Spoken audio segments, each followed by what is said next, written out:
여전히 주제는 똑같지만 그 속의 알맹이는 꽤 드라마틱하게 변하고 있습니다. 원래 외국인들이 그리는 그림은 이거였어요. 지수는 묶어두고 종목만 갈아타면서 계속 개인분들 등골만 빼먹는다. 조용히 수익만 챙기는 거죠. 한국 주식은 사되 코스피가 오르는 데에는 베팅을 안 한다. 베팅을 안 한다기보다는 너무 빨리 올라버리면은 비싼 값에 현물을 사야 되니까 현물을 사면서 선물은 누르는 가두리 어장 전략이 그들의 기본이었죠. 그런데 이 계획이 나름 어렵게 가고 있어요. 바로 한국의 개인 투자자분들, 불개미분들의 매운맛 때문입니다. 자, 주초 흐름부터 보면은 월요일엔 삼성전자, 그 다음에는 SK하이닉스, 한미반도체, 관련 소부장들의 낙수 효과, 오늘은 현대차 패밀리예요. 자금이 정교하게 이쪽, 저쪽 회전하고 있었어요. 그리고 분명 시나리오대로 움직이곤 있습니다, 외국인은. 그런데 문제가 하나 터지는데 연말 배당을 노리고 기관들이 샀던 주식들, 배당락이 지나자마자 기관분들 매물이 쭉쭉 쏟아져 나왔죠. 원래라면 이 정도 물량까지만 조용히 받아먹으면 끝인데 12월 고점에 물려있던 개인분들이 연초부터 매물이 터지니까 본전 심리에 지난주 금요일에는 약 5천억 원, 이번 주 월요일 1월 5일에는 약 1.5조 원 본전 생각에 매물을 엄청 던지셨죠. 결국에는 기관 플러스 개인 물량이 항상 가득 차려지니까 이게 외국인분들 밥상 위에 올라왔거든요.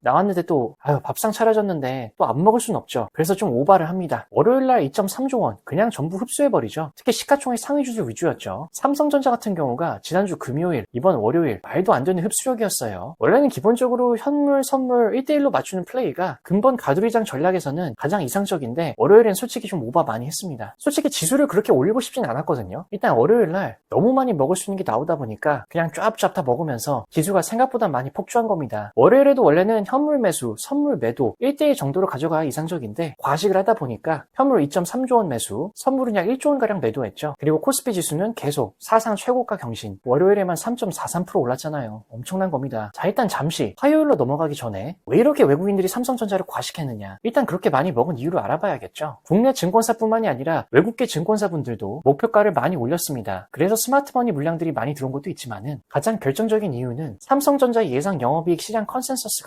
내부 반도체 공정의 수율 개선에 따라서 역사상 유례없는 사상 최대 실적을 달성 예정이기 때문이에요. 물론 그동안 AI 열풍으로 인한 D램 가격 폭등도 있었는데 더욱더 근본적인 거는 내부적으로 이제 수율 문제가 해결된 겁니다. 이 삼성전자 반도체 미세 공정이 나노 단위를 넘어서 양자 단위로 가면서 엔지니어 분들도 이론적으로는 이제는 설명을 할 수 없는 무엇인가 이 미묘한 지점에서 수율이 잡히기 시작했다는 거예요. 그래서 현재는 이 수율이 우연이 아니라 어떠한 조건 안에서도 반복돼서 이게 나오는지 확인을 하는 아주 중요한 단계로 내부에선 보고 있고, 이러한 재현상 검증이 완료가 되면은 삼성전자가 전 세계 시장에 이제는 물량 공세를 퍼부을 수 있는 거죠. 결국엔 이게 또 실적 폭발로 연달아서 이어지는 겁니다. 이게 HBM 적정 수율이 안정화까지 연결이 되는데 개별 칩 수율뿐만이 아니라 이걸 쌓아 만드는 HBM, SK하이닉스에 많이 뒤처졌었잖아요. 이 수율이 올라오면서 HBM 시장에서도 삼성전자가 공정 안정화를 통해서 강력한 주도권을 앞으로 가져가게 될 수 있다는 그 기대감, 그래서 금요일과 월요일에는 이 삼성전자의 수율 개선 기대감에 따라 그렇게도 많은 돈들이 쏟아져 들어왔던 겁니다. 즉 수요 플러스 물량 플러스 공정 안정화, 삼성전자가 이 세 가지를 동시에 다 잡았다는 신호를 줬고 그걸 가장 먼저 믿은 거는 돈이었습니다. 그래서 월요일까지 외국인 분들이 너무 신나게 먹다 보니까 이런 생각이 들 수밖에 없죠. 야, 이제 좀 천천히 가자. 이렇게 빨리 가다 보면은 페이스 조절 좀 하자. 그래서 화요일 아침부터는 절제 모드로 긴축, 다이어트 모드죠. 시장이 들어왔는데 이날엔 코스피 현물약 8천억 정도로 매도를 하면서 선물도 약 한 7,300개약 매도를 했어요. 선물로 지수 천장을 콘크리트처럼 받고 현물은 정리하면서 종목만 슬쩍슬쩍 바꿔타기. 원래라면은 그래서 지수가 눌려야 정상인 거죠. 그런데 한국의 불개미를 너무 얕봤습니다. 화요일 시장에 개인 투자자분들 머릿속에 딱 하나의 생각만 떠올라요. 포모. 이거 다시 가는 거 아니야? 공포도 아니고 이성도 아니에요. 이거는 불개미 특유의 매운 감성이죠. 결과는 아니 이날에도 코스피가 2% 가까운 상승을 하는데 외국인이 현물도 팔고 선물도 팔았는데 지수가 올라간 거예요. 자, 그리고 여기서 재밌는 부분은 이날 외국인 매도의 190%가 삼성전자였어요. 외국인의 전체 매도가 약 8천억인데 삼성전자 단일 종목 매도가 1조 5천억 원이었습니다. 이게 무슨 말이냐면은 삼성전자만 던지고 나머지 종목은 7천억 순매수했다는 거예요. 원래 외국인 분들의 시나리오는 삼성전자 팔아서 지수 눌러놓고 다른 종목으로 순환매. 그런데 개인분들이 삼성전자를 너무 잘 받아줬습니다. 정말 이럴 줄 몰랐어요. 던지는 족족 불개미 분들이 불을 붙여서 받아버린 거죠. 그래서 지수는 빠지지 않았고 화요일날 또 신고가를 경신해버렸습니다. 외국인들은 이날 원래 전략대로 키 맞추기, 이제는 SK하이닉스 그리고 그 낙수효과 업체들 한미반도체 등등 이쪽으로 옮겨갔죠. 올랐죠. 그리고 네이버나 카카오, AI 플랫폼 회사들도 지난주 금요일 깔아놓은 수급에 이어서 상당히 잘 올라와줬습니다. 증권사들, 금융지주들, 특히 미래에셋증권이 증시가 5천을 달려감에 따라 그리고 정부의 밸류업 정책 등에 따라 같이 불을 뿜어줬고요. 이외에도 조선, HD현대중공업이라든가 전력은 한국전력, 방사는 한화에어로스페이스나 한국항공우주, 한상 잘 차려놓은 뷔페에서 외국인들이 이 음식 먹었다 저 음식 먹었다 파티였죠 파티. 그래서 지금 시장은 계속해서 돈이 상단으로 밀리고 있는 거예요. 어떻게 보면 이건 누가 이길지 모르는 싸움이 아니라 누가 먼저 지칠지 보는 장세라고 볼 수 있습니다. 그런데 수요일 넘어가기 전에 아주 이상한 장면이 하나 나와요. 그 장면의 주인공은 현대차 그룹이었는데 화요일 아침에 현대차와 현대오토에버 그리고 관련 주들이 시장 초반에 급등을 합니다. 현대차 같은 경우에는 시가총액이 60조가 넘는 초대형 우량주잖아요. 이 정도로 이렇게 끌어올리는 거는 웬만한 자금력으로는 불가능하죠. 그런데 잠시 뒤에 차트가 되게 이상해지기 시작했어요. 윗꼬리가 길게 달리더니 영망치형 차트가 뜨고 그대로 급락. 한때 8%까지 갔던 주가가 현대오토에버는 더 갔죠. 종가가 0.82%, 코스피, 대형주에서 이런 그림 나오기 정말 어렵습니다. 당연히 그러니까 화요일에 이걸 보신 개인분들은 진짜 무서웠을 거예요. 아 이거 끝났나? 세력 빠지는 거 아니야? 그런데 수요일 아침에 모든 게 다 설명이 되죠. 현대차, 현대오토에버 불을 뿜습니다 그냥. 화요일 급락이 악재도 시적도 아니고 의도된 흔들기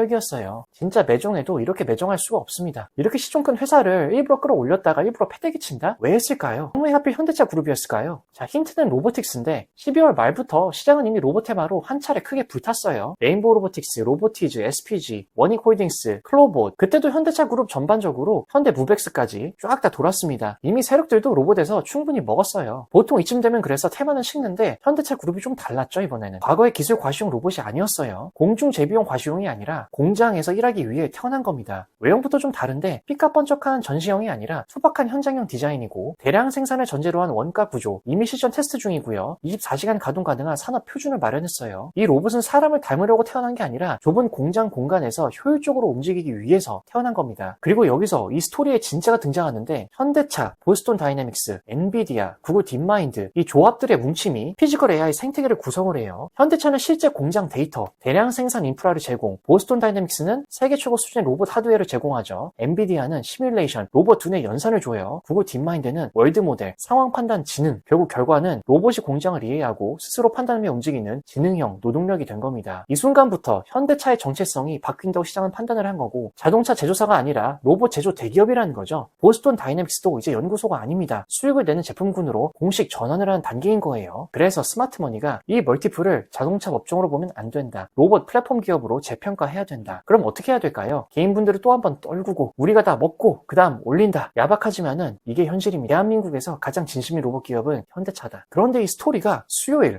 현대차만큼까지는 아니지만은 꽤 잔인하게 셀트리온에서도 등장합니다. 정말 비슷한 패턴이죠. 수요일 셀트리온은 장 초반부터 사람 심장 테스트를 했어요. 마이너스 1%, 마이너스 2%, 마이너스 3%, 장중 한때 마이너스 4% 이상. 어제 오늘 단기 고점이 들어가신 분들은 스마트폰 내려놓기 힘들었을 겁니다. 이거 깨지는 거 아니야? 그 생각이 제일 먼저 들죠. 그리고 신용, 미수, 풀로 몰빵 때려서 들어가면은 손실 나는 레버리지 견디는 장사 없습니다. 아니 하락은 도대체 뭐냐? 화요일 현대차에서 봤던 그리고 지난주 금요일 제주 반도체에서 봤던 의도된 설거지인 거죠. 아래에서 누가 있었냐면은 기관 플러스 외국인 아래로 빼면서 물량을 쭉쭉 받아먹어요. 프로그램 매매를 보면은 더욱 명확해집니다. 차익 거래 방식으로 샀다 팔았다 샀다 팔았다 미니 가두리 양식장 하나 차려놓고 개인 물량을 계속 긁어갔습니다. 결과는 장 막판 종반쯤에는 프로그램 순매수 약 한 300억 정도 위에서는 안 올리고 아래에서만 정리 완료. 본격 상승 전에 개미분들 더 털어가는 거죠. 한 번 더 흔든 거예요 그냥 오늘. 지금 셀트리온은 하락한 게 아니라 정리 중인 거예요. 그리고 이게 중요한 이유는 지금 시장은 지수를 본격적으로 올리기보다는 종목을 교체하는 장입니다. 삼성전자, 하이닉스, 현대차 이 와중에 셀트리온, 네이버, 카카오 AI 플랫폼, 방산, 조선 이러한 라인들은 계속 수급이 살아있죠. 외국인들이 오늘도 1.2조의 현물 매수 그리고 약 한 9천억의 선물 매도, 지수는 관리, 종목은 순환. 이 시장의 진짜 테마는 딱 하나예요. 완벽한 롱숏 해지 플러스 설거지 이후의 상승. 셀트리온이 무섭게 빠졌던 이유는 약해서가 아니라 너무 많은 사람이 들고 있었기 때문입니다. 자 그리고 조금 더 먼 거리에서 전체적으로 시장을 봤을 때에는 지금 시장은 더 갈 수도 있는 거 맞아요. 하지만 그냥 타면 위험해요. 불장은 맞는데 단타나 스윙 투자가 아니라면은 장투하시는 분들은 정말 까딱하다가는 고점에서 물릴 수가 있습니다. 거듭 작년 말부터 말씀드리지만은 시장이 너무 비싼 구간에 있는 거는 틀리지 않은 사실입니다. 그렇기 때문에 스마트머니가 계속 현물은 올리면서 선물은 누르고 끼워 맞추기 장세를 가져가는 거예요 전략을. 그리고 이러한 과정 속에서 지수는 더 올라갈 수가 있어요. 유동성의 힘이 엄청나잖아요. 하지만 펀더멘탈은 그건 아닙니다. 25년 기준으로 한국 수출액이 역사적 신기록을 세웠죠. 7천억 달러 $1,000달러를 돌파했고 대한민국 역사상 처음입니다. 24년 대비 원화 기준 8% 이상 폭증. 수출 대기업 효과 플러스 고환율 때문이죠. 삼성전자, 현대차, SK하이닉스 이런 기업들이 실제 영업이익 개선에 특히 반도체만 하더라도 24년 대비 22%가 증가했고요. 전체 수출의 24% 이상을 차지해요. 한마디로 반도체가 끌고 선박이 밀어준 장입니다. 그런데 여기서 딱 멈춰서 봐야 될 게 있는데 거시 지표 대비로 보면은 현재 40% 이상 과평가 구간이에요. 의견이 아니라 그냥 지표상 팩트입니다. 솔직히 말하면은 리스크 관리가 필요한 구간이죠. 그래서 지금 시점에 지수에 몰빵하는 장기 투자는 위험한 겁니다. 그렇다고 아무것도 하지 말라는 건 아니에요. 중요한 건 룰을 아니냐입니다. 현재 시장을 지배하는 자금이 지수는 묻고 종목만 흔들고 있다 보니까 개별 종목 선별 장세 이 구조 안에서 눌림 전략을 가져갈 수밖에 없다는 거죠. 올라간 거 쫓지 말고 눌린 거 기다렸다가 짧게 정확하게. 지금 한국 경제는 금융은 뜨거운데 실물은 차갑습니다. 선행 지수는 올라가요. 그런데 그거는 경기가 좋아서가 아니라 주가가 급등해서입니다. 반대로 동행 지수는 실물 경제를 보여주는 지표죠. 여전히 바닥 근처예요. 내수, 건설, 재고 전부 수축 국면입니다. 즉 금융시장과 실물 경제의 괴리가 지금 굉장히 커요. 시점은 몰라요. 근데 역사적으로 보면은 이런 괴리는 결국 어떤 단일 이벤트로 인해서 조정으로 메워졌습니다. 그리고 작년 12월 대비 올해 1월부터는 일평균 수출의 감소 가능성이 매우 높아요. 언제일지는 모르겠어요. 하지만 결국에는 단기 하방 압력 이벤트가 피하기 어려워요. 그래서 언제나 지금 시장은 단기 스윙 투자로 시장의 룰을 이해하고 스마트 머니처럼 선물은 눌렸을 때 현물은 종목 선택을 장기적으로 주식은 우상향할 겁니다. 하지만 진짜 좋은 매수는 항상 조정장에서 나오잖아요. 지금은 불장 초입이 아니라 과열된 종목장이 맞고 그래서 지금 올라간 거 부러워하지 말고 지켜야 할 수익 지키면서 지수 플레이 하시는 분들은 안전하게 조정 오면은 그때 진짜로 잡는 게 맞습니다.